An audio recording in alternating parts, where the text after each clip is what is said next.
Welcome to all of you. मैं अजय रावल आपके लिए लेकर आया हूँ क्लास 11th हिस्ट्री चैप्टर 2 लेखन कला और शहरी जीवन मेसोपोटामिया से संबंधित टेस्ट एवं अभ्यास कार्य, जहां आपको मिलेगा वस्तुनिष्ठ प्रश्नों के साथ निबंधात्मक प्रश्न। तो आज ही सब्सक्राइब करें मेरे YouTube चैनल योर डेस्टिनेशन को और सीखने का एक नया अनुभव, एक नया तरीका जिसमें आप स्वयं भी पार्टिसिपेट कर सकते हैं और अपना स्वमूल्यांकन भी कर सकते हैं। डिस्क्रिप्शन बॉक्स में उपलब्ध लिंक पर जाकर आप इस टेस्ट एवं अभ्यास कार्य में पार्टिसिपेट कर सकते हैं। जैसा कि आप स्क्रीन पर देख पा रहे हैं, इस मेरे YouTube चैनल की लिंक भी आपको स्क्रीन पर दिखाई दे रही है। आप इसको जरूर सब्सक्राइब करें। टेस्ट शुरू करते हैं। सबसे पहले मेरे जितने भी टेस्ट एवं अभ्यास कार्य हैं, आपको नाम, पिता का नाम और मोबाइल नंबर, संस्था का नाम की एंट्री करना है। तब फटाफट कर लेते हैं। आपका नाम,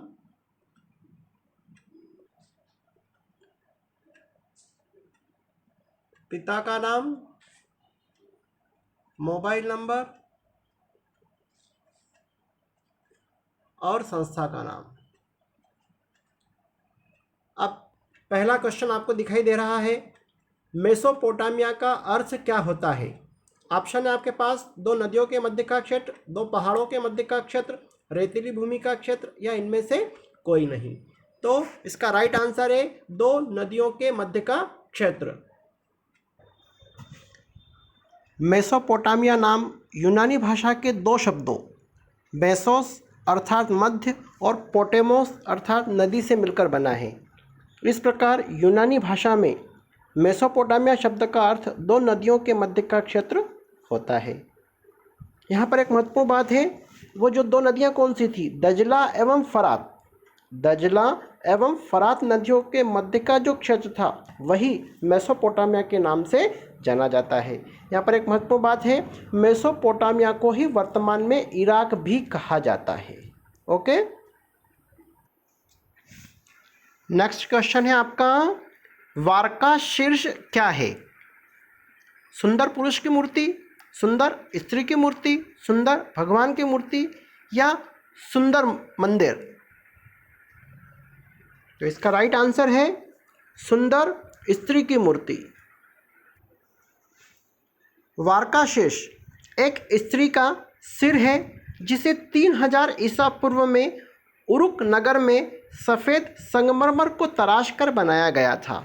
ठीक है, इसकी आँखों और भौहों में क्रमशः नीले लाजवर्द है। अब नीले लाजवर्द क्या होता है? बहुमूल्य नवरत्नों में से नीले रंग का एक बहुमूल्य रत्न को लाजवर्द भी कहा जाता है। ठीक है, तो इसके आँखों और भौहों में क्रमशः नीले लाजवर्द तथा सफ़ेद सीपी और काले डामर की चढ़ाई की गई है। ठीक है, यह मूर्तिकला का विश्व प्रसिद्ध नमूना माना जाता है ना? यह मूर्तिकला में विश्व प्रसिद्ध मूर्ति मानी जाती है। ठीक है, यही वारका शीर्ष है। नेक्स्ट क्वेश्चन है आपका, जिगुरात किसे कहते हैं? ऑप्शन है आपके पास, विशाल ऊंचे मंदिर, विशाल सीढ़ीदार मंदिर, विशाल गुफा मंदिर, या इनमें से कोई नहीं। तो राइट आंसर है इसका विशाल सीढ़ीदार मंदिर। मेसोपोटामिया के विशाल मंदिर जो सीढ़ीदार पिरामिड के आकार के होते थे उन्हें जिगुरात कहा जाता था। निश्चित है आपने पिरामिड देखे होंगे।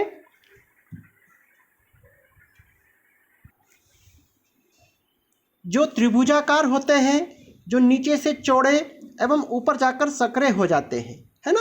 तो ऐसे ही सीढ़ीदार पिरामिड के आकार के मंदिर बने होते थे, उन्हें जिगुरात कहा जाता था।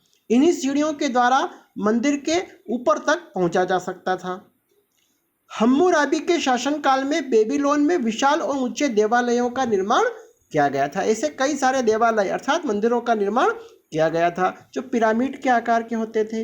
इनकी सबसे ऊपरी मंजिल पर सूर्य देवता का मंदिर होता था। जो सबसे ऊपरी मंजिल होती थी वहाँ पर सूर्य देवता का मंदिर होता था। बेबीलोन के एक जुगरात की ऊंचाई लगभग 660 फीट के होती थी, है ना, लगभग 660 फीट होती थी। अब हमारा नेक्स्ट क्वेश्चन है, मेसोपोटामिया में हैंगिंग गार्डन किस शासक ने स्थापित करवाया था? ऑप्शन है आपके पास हम्मुराबी, जिब्रेलियम, नेबूचदरेदार या सारगन प्रथम। तो इसका राइट आंसर है आपका नेबूचदरेदार। मेसोपोटामिया में जो हैंगिंग गार्डन कार्डियन वंश के शासक नेबूचदरेदार ने स्थापित करवाया था। यह प्राचीन काल के 7 आश्चर्यों में गिना जाता है। हैंगिंग गार्डन आप समझ गए होंगे, झूलते हुए बाग, जिसे हम इंग्लिश में हैंगिंग गार्डन भी कहते हैं। नेक्स्ट क्वेश्चन है, मेसोपोटामिया की लिपि का क्या नाम है? षटदाश्मिक लिपि, देवनागरी लिपि, रोमन लिपि या किलाकार लिपि? तो राइट आंसर है किलाकार लिपि। यहाँ पर आपका बहुत ही महत्वपूर्ण क्वेश्चन तैयार हुआ है। यह क्वेश्चन आपका एग्जाम में आता ही आता है, आप जरूर नोट करें। स्क्रीन पर आपको दिखाई दे रहा है, मेसोपोटामिया की सभ्यता में लेखन कला का आविष्कार एक महत्वपूर्ण उपलब्धि थी। ठीक है, मेसोपोटामिया के लोगों ने जिस लिपि का विकास किया था उसे किलाकार लिपि कहा जाता है। उसको नाम क्या दिया गया? इस लिपि का आविष्कार लगभग 3000 ईसा पूर्व में सुमेरिया के लोगों ने किया था, है ना। यहाँ पर एक और वस्तुनिष्ठ आपका तैयार हो रहा है। सुमेरिया के लोगों ने इस लिपि को तैयार किया था। इसमें लगभग 300 अक्षर थे जिन्हें चिन्ह, संकेत और चित्रों के माध्यम से व्यक्त किया जाता था। इस लिपि को चिकनी मिट्टी की गीली तख्तियों पर नुकीली वस्तु अर्थात कलम से लिखा जाता था। इस लिपि को एक अंग्रेज अधिकारी हेनरी रॉलिंसन ने सबसे पहले पढ़ने में सफलता प्राप्त की थी। तो निश्चित ही यहाँ पर यदि लेखन कला के बारे में कोई और क्वेश्चन या वस्तुनिष्ठ बनता है तो आप उसका आंसर दे सकते हैं बहुत अच्छी तरीके से। और लेखन कला के बारे में भी यदि प्रश्न 4 या 5 नंबर में आता है तो आप ये बिंदु जरूर लिख सकते हैं। ओके, अगला जो क्वेश्चन है आपका, अब जो क्वेश्चन शुरू हो रहे हैं वो आपके प्रश्न भी हैं, प्रश्नोत्तर तैयार हो रहे हैं आपके पॉइंट के माध्यम से, वस्तुनिष्ठ के माध्यम से।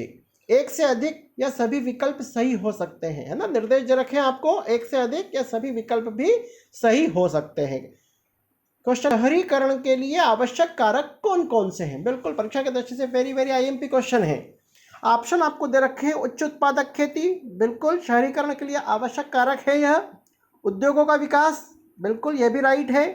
उन्नत व्यापार, लेखन कला का विकास और कुशल परिवहन व्यवस्था। यहाँ पर जो आपको 5 बिंदु दे रखे हैं यह शहरीकरण के लिए बिल्कुल आवश्यक कारक हैं।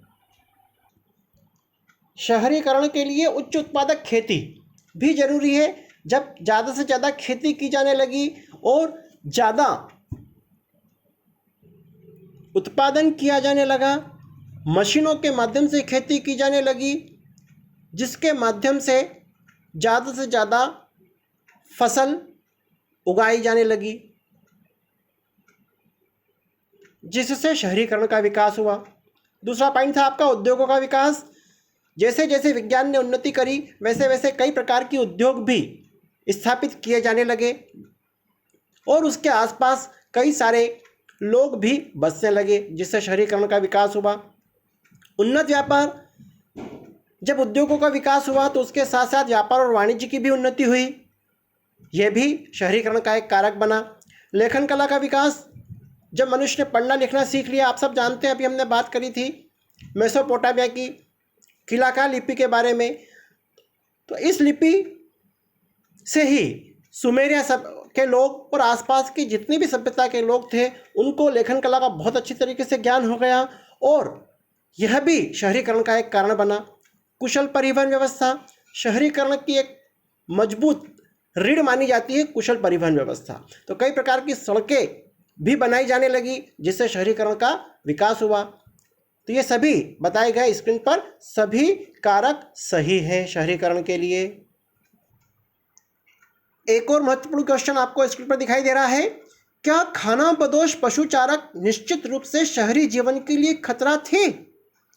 अथवा यह प्रश्न या तो ऐसे आएगा या ऐसे भी आ सकता है, किसानों तथा गडरियों के बीच झगड़े के क्या कारण रहे होंगे। ठीक है, ऑप्शन आपको दिखाई दे रहे हैं। अब यहाँ पर आपको पहले बता दूं मैं, गडरिया, किसानों तथा गडरियों के बीच झगड़े के क्या कारण रहे होंगे। तो गडरिया कौन होते हैं?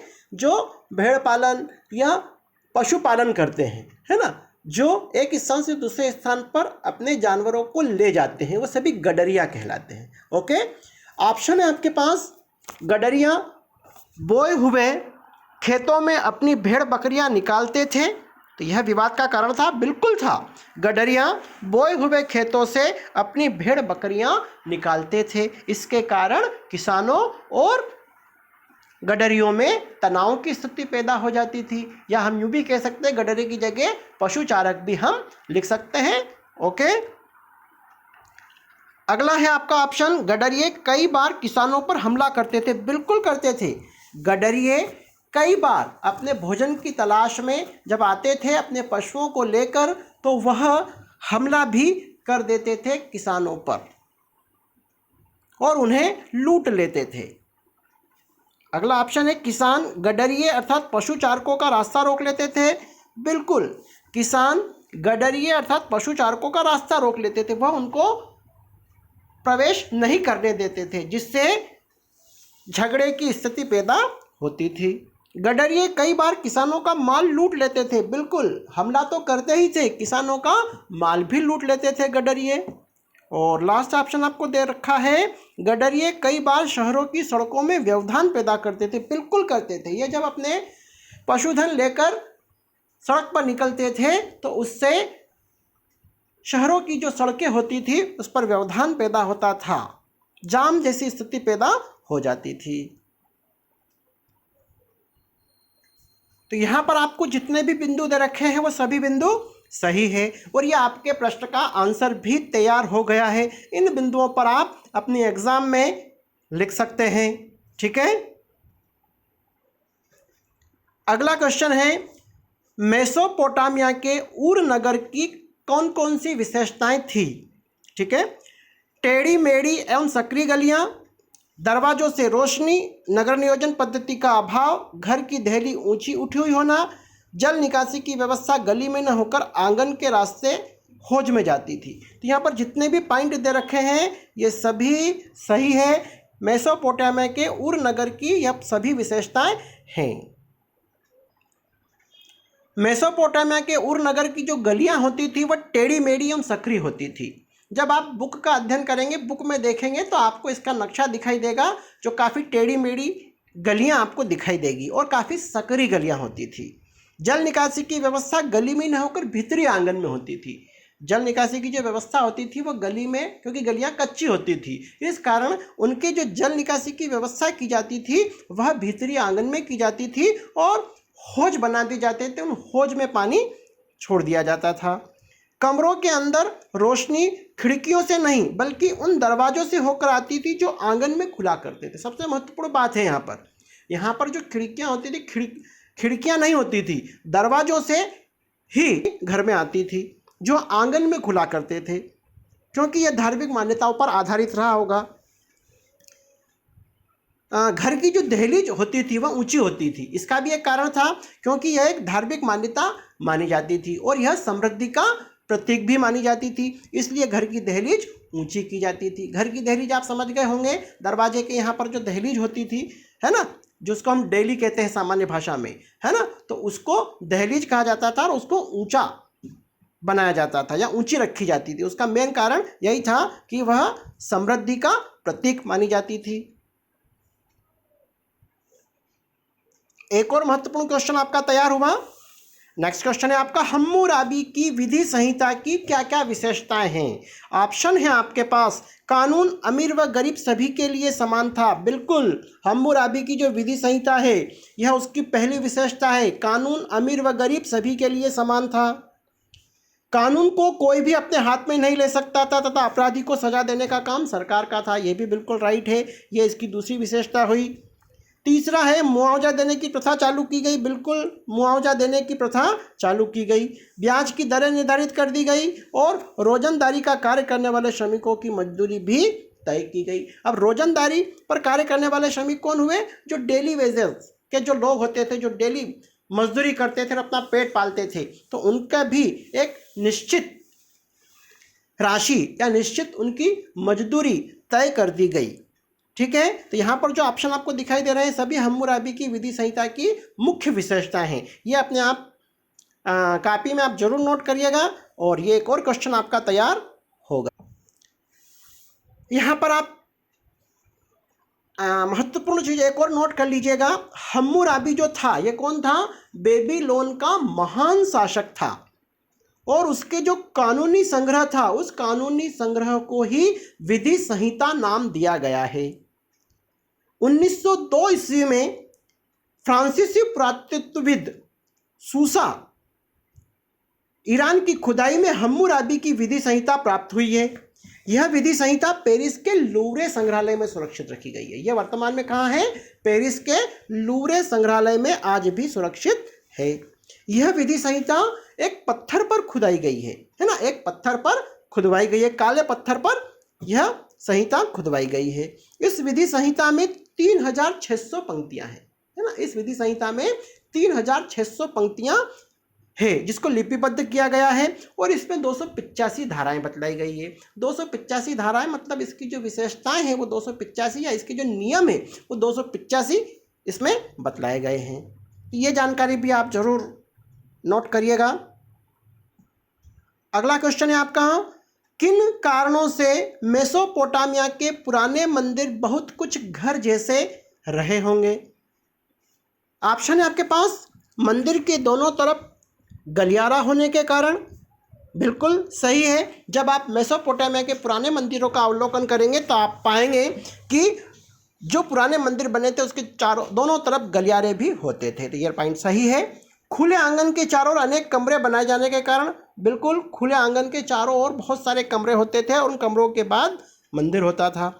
मंदिर में पहुंचने के लिए बाहरी कक्षों से होकर गुजरना पड़ता था। बिल्कुल, जो बाहरी कक्ष होते थे उनसे गुजर कर ही मंदिर में जाया जाता था। जैसे आपने देखा होगा वर्तमान में गर्भगृह होते हैं, है ना, आप सीढ़ी चढ़कर अंदर जाते हैं फिर गर्भगृह में उतरते हैं, तो इसी प्रकार के कई प्रकार के कक्ष वहाँ पर भी बने होते थे और अंदर जाने के बाद मंदिर दिखाई देता था या मंदिर तक हम जा सकते थे।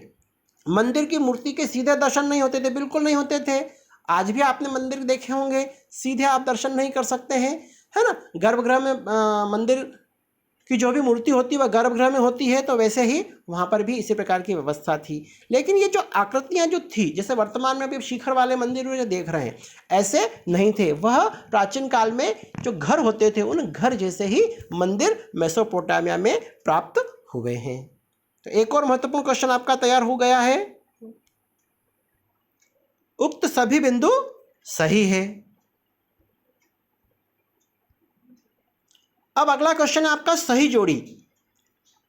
एक भाग में आपको दे रखा है मेसोपोटामिया की सभ्यता का उल्लेख, व्यापारिक नगर, गिलगेमिश, बेबीलोन की स्थापना, बेबीलोन का अंतिम स्वतंत्र शासक, और इसके ऊपर आपको दिखाई दे रहा है सारगन महान, ओल्ड टेस्टामेंट, नेबोनिडस, पौराणिक राजा और मारी।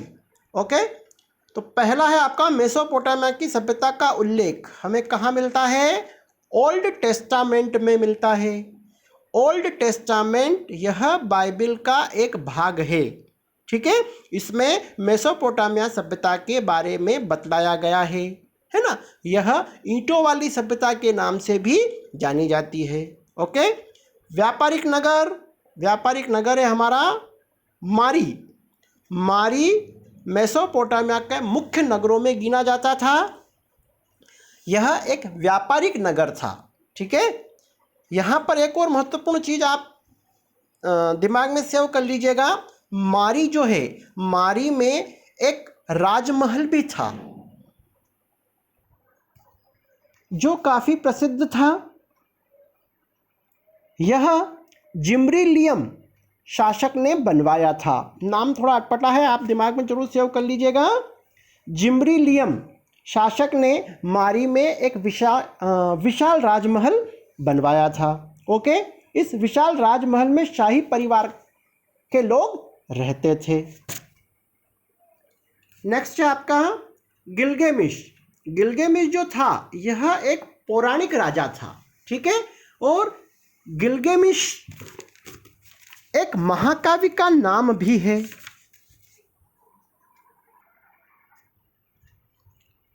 ठीक है, तो गिलगेमिश मेसोपोटामिया के उरुक नगर का पौराणिक राजा था और उसने गिलगिश महाकाव्य की रचना की थी। यह काव्य 12 पट्टिकाओं पर लिखा गया था, है ना, जो अभी हम बात कर चुके हैं। इसके पहले लेखन कला में पट्टिकाएं क्या होती है, ऐसे गीले मिट्टी की जो अपन कह सकते हैं कि स्लेट जैसी होती थी, उन पट्टिकाओं पर 12 पट्टिकाओं पर इस महाकाव्य की रचना की गई है। नेक्स्ट है आपका बेबीलोन की स्थापना। अब बेबीलोन की स्थापना सारगन महान ने की थी। बेबीलोन की स्थापना सारगन महान ने की।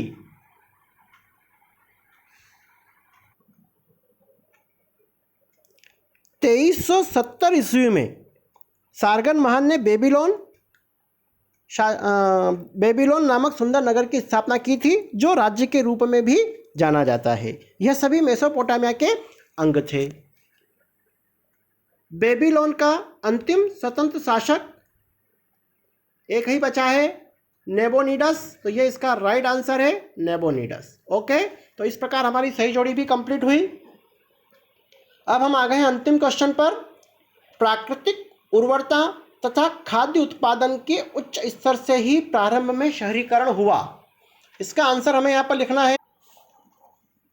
जैसा कि आप देख पा रहे हैं, जब गांव के लोगों ने खाद्य पदार्थों का उत्पादन प्राकृतिक उर्वरता के कारण अपनी आवश्यकताओं से अधिक करना प्रारंभ कर दिया। प्रारंभ में तो सभी लोग कृषि कार्यों में लगे होंगे, लेकिन अतिरिक्त प्राकृतिक उर्वरता के कारण खाद्य उत्पादन तेजी से बढ़ने लगा, जिससे कुछ लोग अन्य कार्य भी करने लगे, जिसके कारण शहरीकरण का विकास हुआ। तो ये इसका आंसर है, ये आप जरूर नोट कर लीजिएगा।